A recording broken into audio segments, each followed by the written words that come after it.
Welcome to the show, everyone. It's the Crypto Lark. Today, I got to sit down with Sarah Pentland. She is the digital marketeer, yes, just like the pirates, over at Maidsafe. Sarah, welcome. Hi, and thanks for having me. Now, what is Maidsafe? You guys have been around for a long time, but I know there's a lot of new people in the cryptocurrency space. So, can you give us sort of the quick elevator pitch? What are you guys doing? Yeah, so really we're the world's first and only autonomous data network. So we're kind of like a unique people in this space, and we're based in Troon, and we're currently like 12 years into development of the world's first autonomous data network. That's pretty interesting. That's certainly a long time for development as well. Now, how does decentralization really help your project? But how also does it help in censorship resistance? How does decentralization help in security? Yeah, so we kind of all know that the internet as it is really isn't working, and it's not the way that it was designed back when Tim Berners-Lee was involved right at the beginning.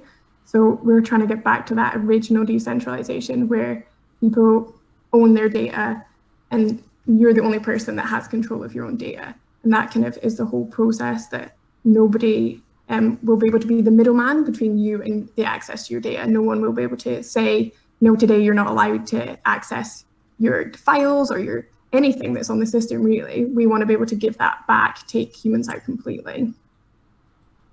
Cool. I like it. Now, the interesting thing is, you're not a blockchain. That's right. We started before blockchain was a thing, really. So we're not on the blockchain at all.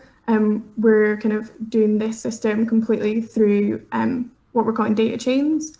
So really what we see is blockchains are fantastic for public ledgers, but they're really not great for mass storage containers. So really all that blockchain does end up doing is you pop a pointer to your data on the blockchain and you store the data somewhere else. And that somewhere else still needs to be secured. So on the Safe network, what we've done is we've taken both those places and put them together. So your data and the pointer to it are both secured. Interesting. So, if you're not with a blockchain, why do you need a crypto asset? So at the moment we have Maidsafe coin, and it is on the blockchain. It's on the Bitcoin blockchain. But that really at the moment is just is on the Omni token, and we just use it as a proxy token. When we actually go live with the network properly, we'll have SafeCoin, and SafeCoin won't be on the blockchain at all. It will be a completely unique form of cryptocurrency in which it's a utility token, and it's actually how the incentive the whole network runs. So unlike blockchain-based projects, we won't have a proof of work algorithm. Instead, we're on the proof of resource, which means that farmers who provide resource to the network will be rewarded depending on the quantity and quality of resource they provide with SafeCoin. And if you want to store data on the network, you'd have to pay with SafeCoin. Interesting. Interesting. And so, how do you, I guess, keep that secure if there's no proof of work algorithm provided for security? How do you avoid stuff like the double spending of SafeCoin, for example? Yes, so your closed group, the nodes on the network, would actually vote to say, yes, this transaction can or can't happen. And our consensus mechanism works on all the different votes having that ability to vote. Interesting. Okay, so you guys are also doing something called the Safe Browser. Yes, so the Safe Browser is basically like our Internet Explorer, I suppose is the best way to describe it. And the entire network would be used through that. You can currently download that right now off our website in our Alpha 2 stage and use the network through that right now. Our developers did do a lot of work looking at if we should do an extension, like a Firefox extension, but we decided actually to build our own custom browser instead. Don't you feel that maybe that's a hindrance? I mean, people are kind of addicted to Google Chrome. Maybe doing that would be a bit better, actually, to go the Firefox route and kind of find some ways actually just to plug it in instead of creating your own thing, because maybe that would help with widespread adoption. What do you think? We looked at it a lot. Like the team spent a lot of time looking at it and doing a lot of like different tests. But what we decided was that for the kind of security aspects, building our own browser was far more secure, and we didn't want to be upheld with other people's kind of lack of top security, basically. Fair enough. If others don't do it well enough, do it yourself. And not have complete safety. Now, you're also going to be doing safe domain names. What's the rationale behind having your own domain names as well? So that's anything that's on the safe network would have a safe domain name, so that we could differentiate between ourselves and the ClearNet. So you could have safe.cryptolark.com if you wanted to post all of your things there. You can actually build them right now as well if you want to go and have a go on the Alpha 2 network right now and build your own websites. There's some really cool ones up there already. Okay, cool. And now, what about data storage? You said that blockchains aren't the best for storing data, but how are you going to approach all this data that needs to be stored and actually make sure that it's secure and that it won't be hacked? So we have like a various amounts of patents that we've created for self-encryption. So all of the data that goes onto our network will be automatically by the network itself, not by humans, broken into chunks and then encrypted with itself.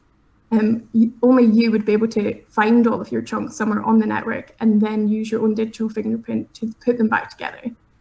So even if I had your data on my computing, I wouldn't know that they were there, for one, really, and I wouldn't be able to take them apart or find out what was on them. Mm-hmm. Now, you've already mentioned the farmers. Yes. Who are the farmers? What is the vault? What is the Elder Vault? Can you break all these different things down for us a little bit? So there's a few kind of key terms here, I suppose. So there's the client, who's the person who wants to store the data, and that could be anyone. There's the vault, who is the person who gives up some of their resource on their computer, which is to do with their bandwidth, their CPU, and their computer powering system.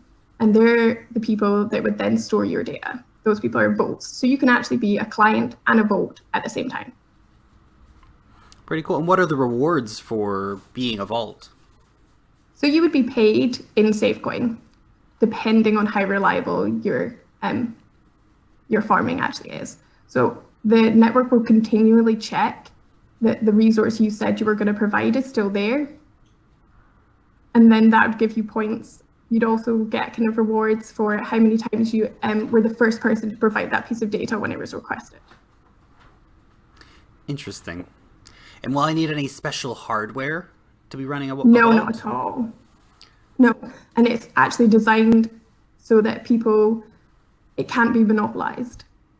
So people with small computers would actually have more priority over a large data center who could join as a vault if they wanted to. Interesting.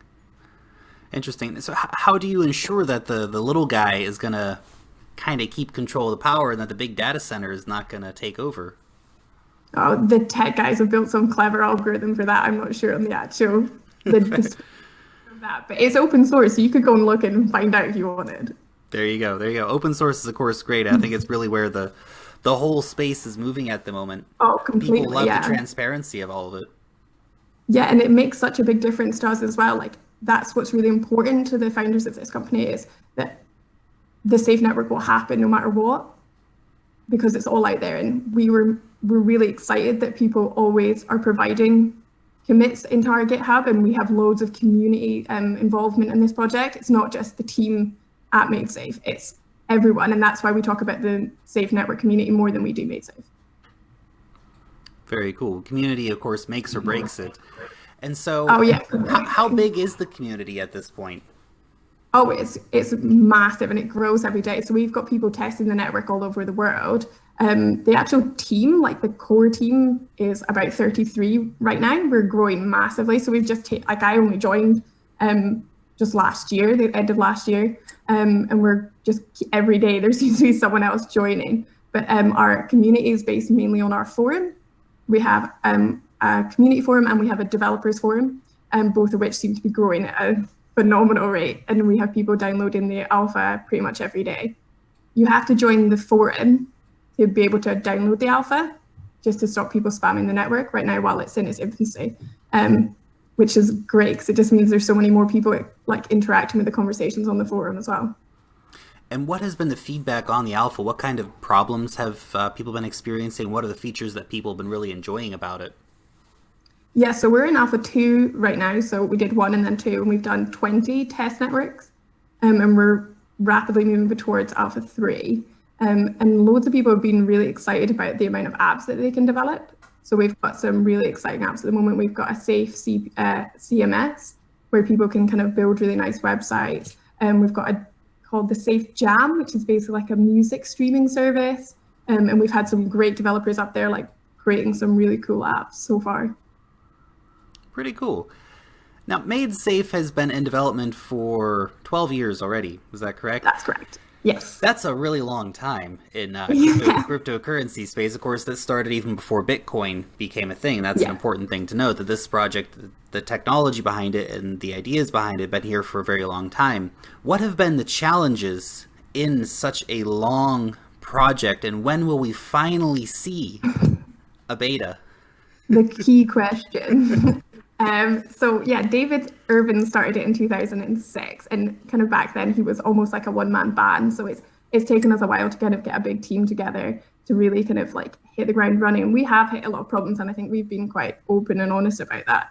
We had a lot of problems back when the kind of like financial crash happened in terms of funding, and then we moved to Rust just a few years ago, and we kind of rewrote a lot of the development in Rust, and that's taken us quite some time. But if we're honest, like, yeah, it's a long time, but really from what we're creating, it's not a long time, because we've had to create almost everything from scratch, because we can't just take bits from other projects. We've got to build it all from scratch. And sometimes that means you go down a path and it doesn't work, so you've got to try something else. So that's why it's such an exciting project to work on. Didn't you guys know you can just fork the Bitcoin code and have an ICO and make like $20 million overnight? Oh yeah, we missed that memo.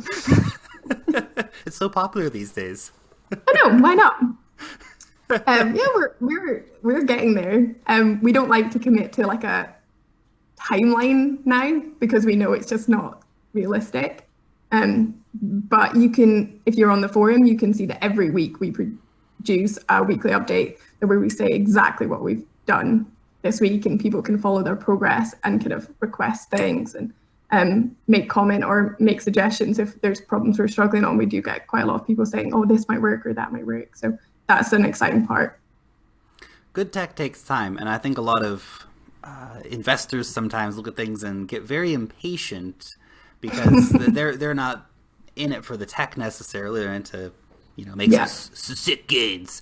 And that doesn't always happen when you have a long development roadmaps. You have to really believe in a project and all these different things, but it's a process. And I think that anyone who has never built something doesn't necessarily understand that. I know, you come down to air and you see how hard we're working, and you'd understand where we're coming from.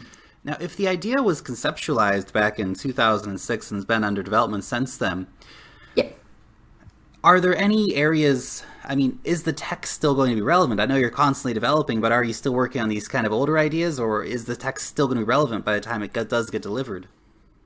Oh, I think like even what the Cambridge Analytica fiasco that we've just gone through, I think it proves that this is still massively relevant. People, I think, are becoming more aware of how they don't own their data and how insecure it is. And I think the quicker we can get there, the better it will be, because we need this and we need it now. Now, there are a few other projects in crypto that are kind of doing similar things. We can think about Nexus Earth, Substratum, Skycoin. How do you differ from these projects?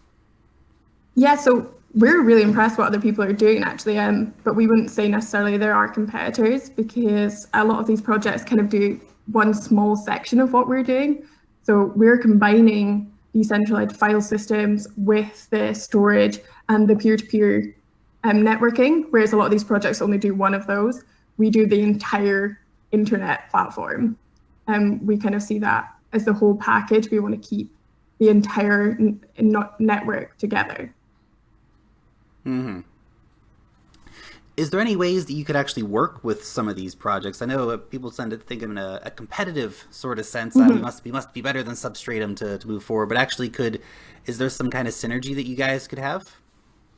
Yeah, definitely. I think we'd be more than open to kind of working with other open source projects. We would like to keep all of our source code open, and that's really important to us. The problem is that a lot of these other projects are on the blockchain, so it can be difficult to share things with them. That's perhaps an interesting point to bring in as well, because again, you're not a blockchain-based project, which, you know, it's distributed storage and all these different things, but it's not actually running on a blockchain necessarily. Exactly.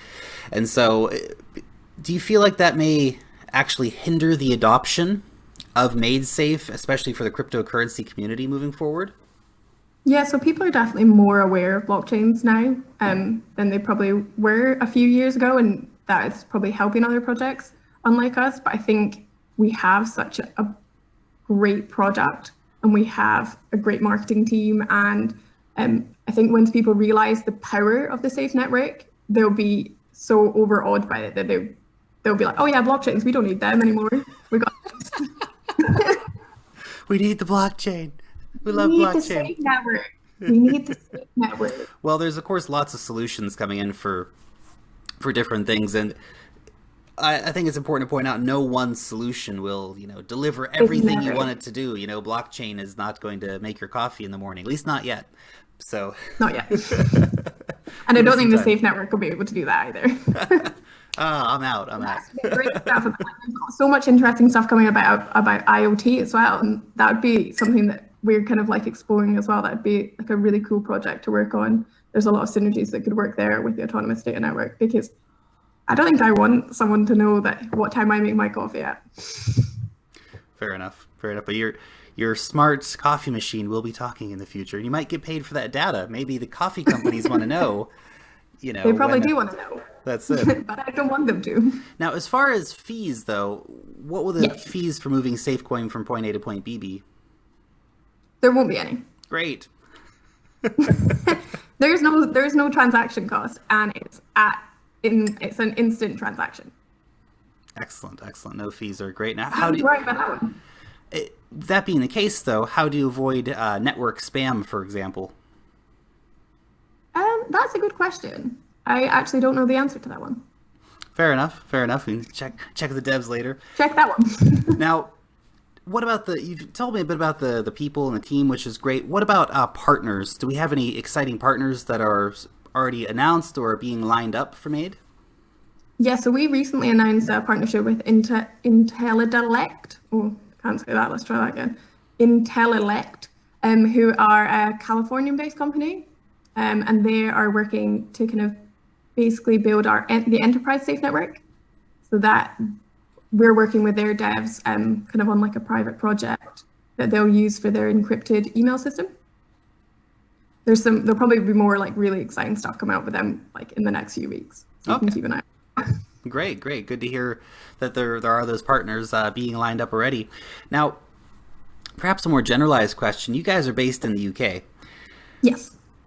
Are you worried about the effects that Brexit is going to have either on your project or perhaps on the whole crypto arena in general? So as much as we're kind of based in Ayr, which is like a tiny seaside town in Scotland, the project is so global that I don't think it's going to affect us a great deal. So 90% of our developers aren't based in Scotland. They're based all around the world in their own homes. So they're based in Argentina and Australia, and we've got a dedicated office in India for our front end team. So really, I would be surprised if Brexit makes a difference to us, but the instability is probably going to cause some issues in the crypto markets in general. What's the marketing plan moving forward? How do you get your message out to people? So we just grown the marketing team now. So it was just the COO, Nick, but there's now 4 of us. So in the last year, we're kind of really pushing towards the marketing a lot more. Our primary aim at the moment is to market towards app developers, because we'd really like more people to come and develop onto the Safe network.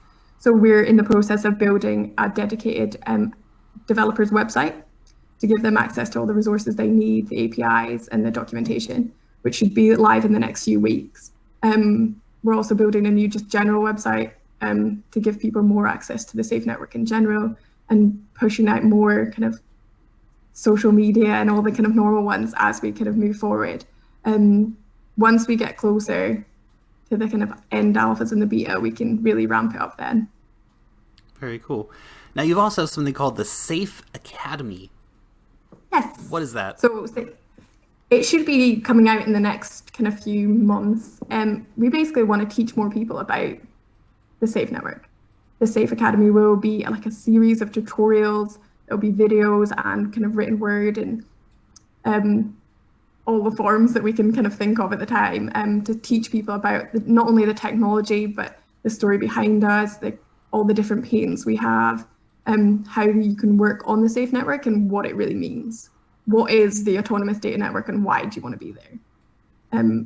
Hopefully it will come out in like a series of levels so you can work through from kind of very basic to very technical. Very cool. Now, final question for you. If anybody wants to reach out, get involved in the community, what are the best places for them to do that? So we've got the Safe Network Forum, which is a Decorum forum, and that's just our normal community forum, and it's really active, and you can see all the kind of weekly updates there. We've also got the Development Forum, and if you go onto the website, you'll be able to download the current alpha. Very, very cool. I'll have links for all of that down below, so if anyone wants to find out more about that, they can just go down to the description and check out the links. Sarah, very interesting chat. Thank you for breaking down what you guys are doing over at Maidsafe. Really interesting project. Thanks for taking the time to sit down and chat with us about it. Great. It was really nice speaking to you.